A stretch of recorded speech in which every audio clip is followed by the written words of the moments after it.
you to have the skills to return home to your true nature.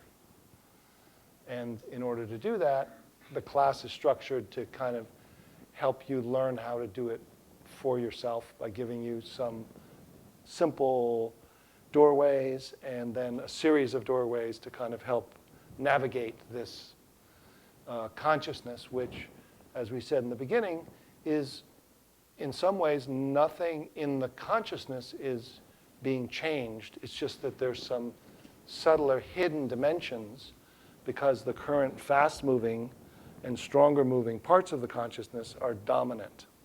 So because they're dominant, we're looking at them, we're looking up into thoughts looking out from behind our eyes, then we're projecting onto everyone else how we feel, and then we're interpreting that here, and then we're creating this big movement and bandwidth of consciousness that we're looking in and toward. Meanwhile, deeper, higher, behind, subtler is a dimension that when it becomes primary, simply changes who everything is appearing to or what everything is appearing to. So in some ways, you don't need to take your spiritual temperature by what is arising to you. So in some ways, all experience is welcome. All thoughts, all feelings are welcome. The only thing we're kind of saying is, to what or who does it all appear? That's the thing we're shifting. So as we're talking, we're kind of shifting operating systems from kind of an ego-identified operating system based in thought and ego function that's identified with itself and creating a certain way of looking, seeing, perceiving, and relating to others that makes us feel constricted, separate, isolated, and not able to perceive the other dimensions that are connected, protected, and spacious and free. So we're going to shift into the spacious, free dimension tonight and really try to get the feeling for this subtlest of all dimensions first. In some systems, this is the goal, just to be either just be in the pure awareness or spacious awareness, as I call it, or to be in the spacious awareness and look from the spacious awareness as if you're the sky looking at the clouds. But what we're going to do is actually we're going to discover that this spacious awareness is aware of itself. And when we feel that, as soon as that's clear, we're actually going to see that it's none other than thoughts, feelings, and sensations. We're not going to be the sky looking at some other things called illusion or thoughts or appearances. We're actually going to realize that the ocean of awareness is none other than what everything is made of. So we're going to be like the ocean, and then everything that appears is a wave of experience. So I'm a wave, you're a wave, and there's a connective ocean of awareness that's connecting us. That's the subtle dimension of our own primary same dimension, but it appears as our unique qualities. But then when we feel that part, that dimension that's subtlest, it's connected and it's empty. It's empty and it's aware.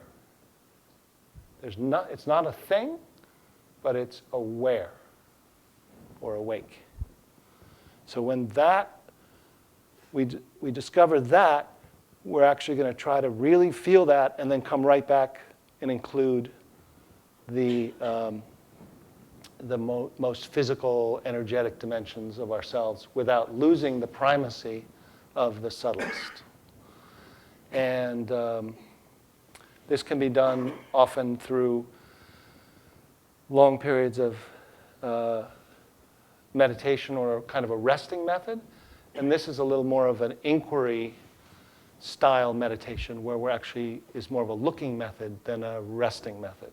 So the resting method, you sit for a long time until everything kind of settled and cleared, and then voila, behind the curtain would be the subtle awareness. What we're going to do is we're just going to simply use the tool of awareness itself to go look at awareness and then have awareness see that it can operate rather than the initial doer who's currently thinks it can operate or thinks it can wake up or thinks it can understand everything. So the dimension of direct experience is going to be non-conceptual awareness, which means that you can understand some of these pointers that I'm saying, but when we start, your mind, your thought cannot know the awareness at the subtlest level.